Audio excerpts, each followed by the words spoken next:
Let me welcome to the show Mary Frances Winters. Welcome, Mary Frances Winters. Thank you so much. It's an honor. Oh, thank you. You got on your Good Trouble shirt in honor of John I'm a Lewis. good I trouble. appreciate that. Tell me about this journey to writing this book. How long did it take you, and what was the impetus? Yeah, it took me a short period of time because the publisher wanted to get it out. It was supposed to come out next February, and as a result of everything that's been going on in the past few months, we decided to move it up. So probably about 4 or 5 months. But I've been thinking about it. This is my sixth book, and I've been thinking about it for a while. I've actually been thinking about it as a result of the work that I do in corporations and talking with millennials, particularly Black millennials and Black Gen Zs, and they were telling me, "We're tired, we're exhausted." This was a year ago, 2 years ago. And I look at them and I say, "You're 35 years old. How are you exhausted already?" And they would give me that side eye, like, I know I'm exhausted here. Now, don't you just we're going to respect you because you're older, but I know I'm exhausted. So it really got me to thinking about the extra toll, the burden, which we know about, but I think we normalize it as Black people. I just think we normalize the burden that it takes to just live as Black people in the United States. So we have every day there seems like there's something else, and maybe we'll talk about it in a little bit. In my work, I'm a diversity, equity, and inclusion consultant. I've been doing the work for now 36 years. And every decade, something happens and you feel like you're going 2 steps forward and then you're going 4 steps backwards. And so most recently, these executive orders, which say the work that we do, we can't even do it anymore. And so it's just always something that causes that fatigue. Let's take it back 37 years. You stepped in. What was going on 37 years ago? What was going on 37 years ago? Is that the 37 years ago on the heels of what was happening in the country that there was had to be a wave of diversity and inclusion that gave birth to your whole industry, Mary Frances Winters? What was going on? Yeah, so in 1984, when I left the corporate world, we were still, really deep into affirmative action kinds of things, deep into compliance. And I think what the impetus right back then was a gentleman by the name of Dr. Roosevelt Thomas. He's passed away, but he's considered sort of the vanguard of changing from this notion that it's about compliance to this notion that it's really about respecting and valuing the diversity.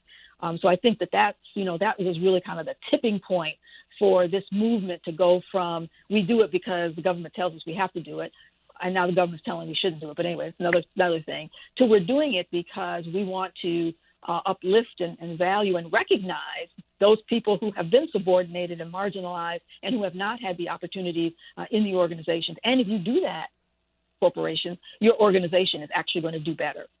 And I've been hearing that I am a recipient of affirmative action. I was told that when I got to the New York Daily News. I'm only there because they had a spot open specifically earmarked for a Black person. So I am a direct, recipient of affirmative action, gratefully. And as I grow in my understanding of this world, I'm thinking, reading through your book, and it's called Black Fatigue. Have we integrated ourselves into burning houses? This is a fire theme today. I'm onto a fire theme as a result of Lovecraft Country. We're in a burning house. Martin Luther King said to Harry Belafonte, "I fear that I've integrated my people into a burning house." Many corporations don't want us there, and they're doing it because they've been told they have to, by law, have diversity. They don't see the value in it. Even when we're there, they don't see the value. I remember being at the Daily News thinking, I'm 21 years old and they don't know how badass I am. They just literally checked the box. They didn't know what they were getting. I had on stockings and a suit, and I talked and I code switched on them. They didn't know what they were getting, and I suspect if had they known, they probably wouldn't have hired me. That said, since they hired so many people who were equally unqualified, and I say I was unqualified because I didn't have the experience to sit in that seat, but I checked a box for them. And I look back now and I'm like, they could have gotten somebody really, really experienced to sit in that seat in sports, but yet they check their boxes because they really don't care about diversity. They really don't care about broadening and rounding out their company and giving their company breadth and understanding for the future. They don't value us. So why do we keep trying to make them see us? Help me out, Mary Frances.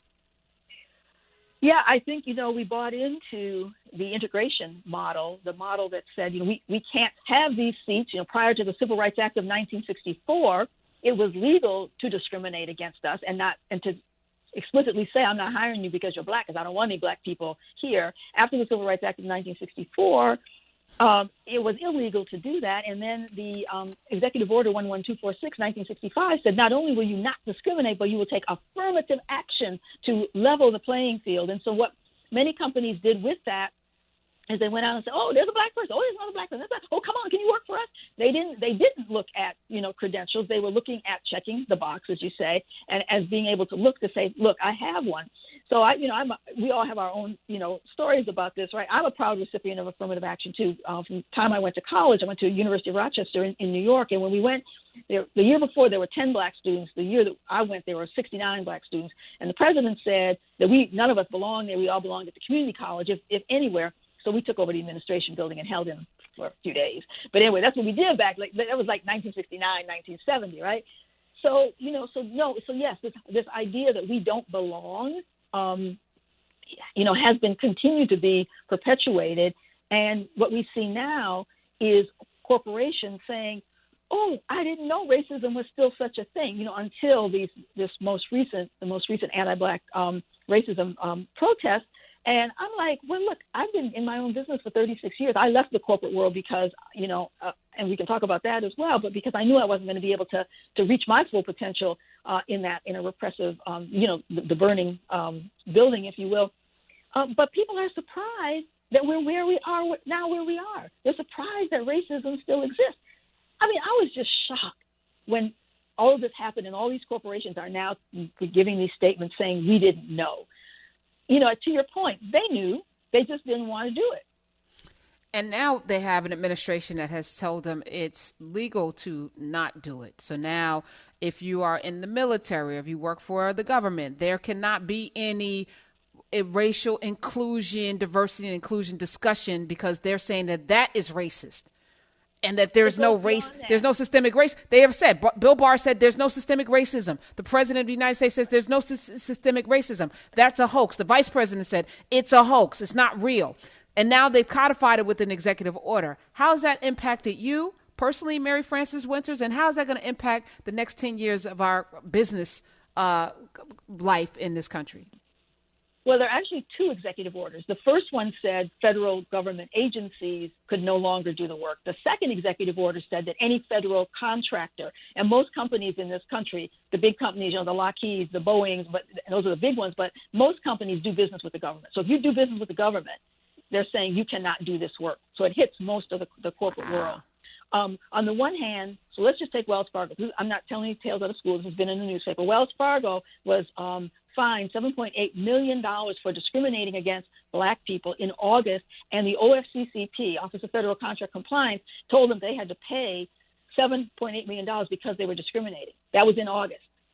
Last week, the government, same agency, OFCCP, told Wells Fargo that when they made a statement that they were going to be intentional about hiring more blacks into leadership, they're told that's discriminatory because they're focusing on blacks. On the one hand, they got slapped for discriminating against black. On the other hand, they're being told, and now you can't do it. So the government in and of itself is telling two different stories. It hasn't impacted my business for 36 years because I don't do a lot of business with the government. Never have. Too much red tape. Too much. My business is with the corporate world, and most of my clients are moving full steam ahead. I wrote a piece for my clients to say, you don't have to defend against the executive orders because we do not violate the executive orders. The executive order says we shouldn't teach that any one race is inherently better than another. That's what we teach, that one race is not inherently. We shouldn't teach stereotyping. Stereotyping is a narrow characteristic of one group. So we teach that we shouldn't stereotype. The executive order says that inclusion training is okay, where you're talking about bringing together all groups so they can work better together. That's exactly what we teach. So when I look at the executive order and take it apart, from my perspective, I say, yeah, that's what we do. We're trying to do is live up to what our Constitution says we are. And when we find those inequities that says we're not living up to our Constitution, it behooves, and the government, these organizations are really mandated to correct those inequities, which is what the Office of Federal Contract Compliance told Wells Fargo. So as you're doing that, it could, the intent was to stop and shut down all diversity and inclusion. But if somebody is smart, they can actually use it to bolster the reason why we need to have more folk like Mary Frances Winters in this space. All right, so give us some solutions. If you are in a place right now where you're fatigued, where you're showing up for Zoom and people are making comments about your hair, or they're going out of the way to ask you, you're the only black person, the only so-called person with melanin in the Zoom at your company, any questions, like you're the spokesperson for all blackness, or they're making jokes, which they think are trying to, make you feel included, but it really does make you feel like you're sticking out and then you can't say anything. And it's just, the microaggressions. How do we solve the fatigue, the black fatigue?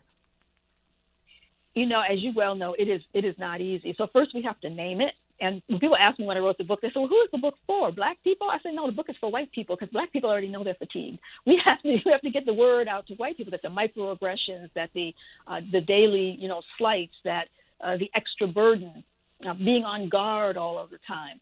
And so I think, acknowledging it. And I think the second thing is what we teach is creating brave spaces where people are able to speak their truth without repercussions. As a result of what happened, right after George Floyd and the global racial protests, many organizations held listening sessions, and my company did a lot of those listening sessions for our clients. And Black people were saying this was the first time they felt that they could speak and really speak their truth, that they were not muzzled, that they were not told, oh, you're playing the race card, oh, you're being too sensitive.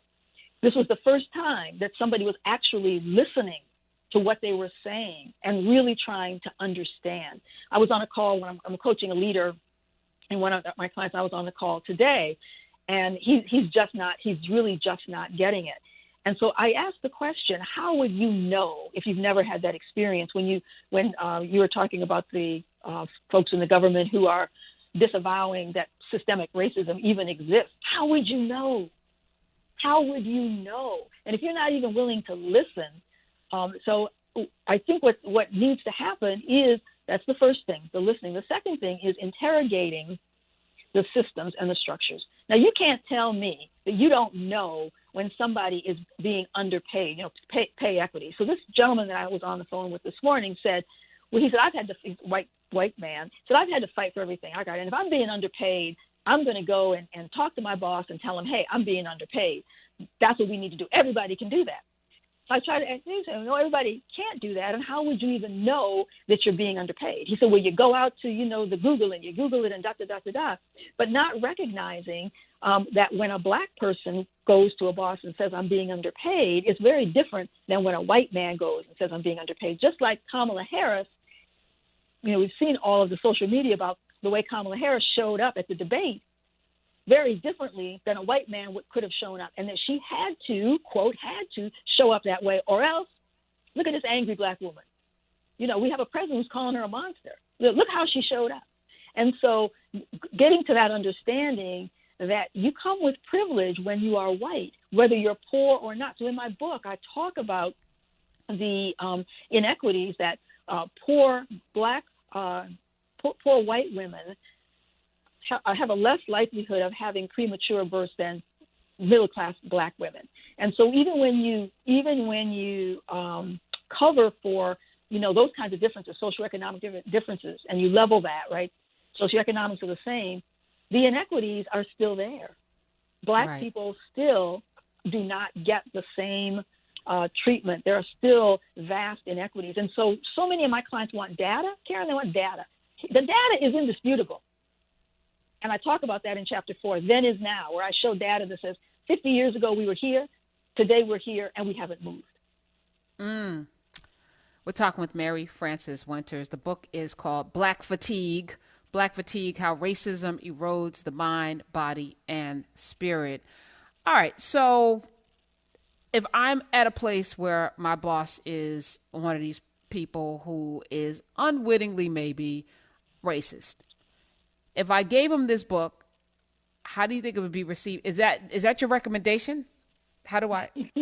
Yeah. how do we engage in the conversation with the offenders? So we have a moment of opportunity right now because everybody is reading anything that they can get their hands on that says black, right? How to be an anti-racist, right? So I think right now it would be okay to give your boss this book and say that there might be some insights that would be really helpful. So another book that I wrote is called We Can't Talk About That at Work, How to Talk About Race, Religion, Politics, and Other Polarizing Topics. I wrote that a few years ago. And in that book, I talk about the need to put the elephant in the room, put it right out there on the table that we're going to have a difficult conversation right now. I want some kind of guarantees that there won't be repercussions. You might want to have a witness or somebody else, in the room when you're having those conversations.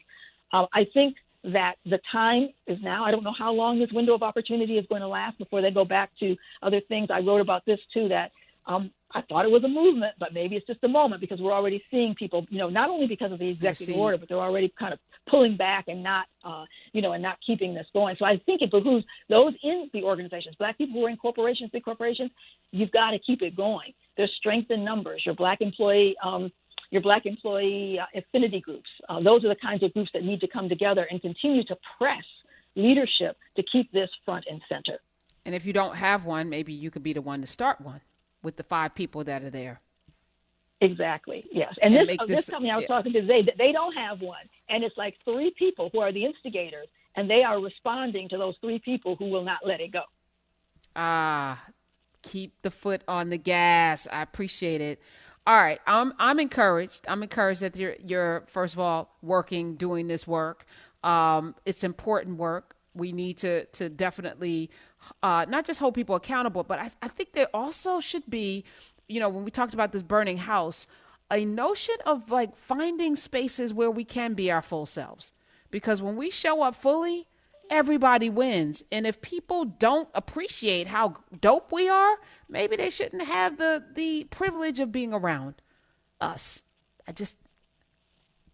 Hey, absolutely. And that's why we see so many more black people, particularly black women, starting their own businesses. Black women start their own business to 2 to 3 times that of white women. I did it 36 years ago. So if you are in a place where you are not, you're not valued, make your exit strategy, figure out a way, because you're absolutely right. We bring so much to the table. And I will tell you that some of this is that they're threatened by us because many times we're smarter than the typical white man sitting in that conference room. And they don't want us to show them up. That happened to me, many, many years ago in the corporate world. My daughter has 4 degrees, electrical engineering, computer science. She's master's in information systems and an MBA. And she works for me now. She's been my chief operating officer for 8 years. Her experience in the corporate world was they kept trying to push her down, and diminish, what she knew and what she could do. And that is not stopping. That has not stopped over the past 3, 4, 5 decades since we've been in the corporate world. So I advise us to find our own way to earn an income when we can, if we can. But I think exit strategy is a great way to frame that, because they will have you thinking you're crazy. Like they will have you questioning your ability. For your daughter to have that many degrees and you're still like, really? You still don't see me? Okay. And then we'll work 5 times harder so that you see us. But that's the trick.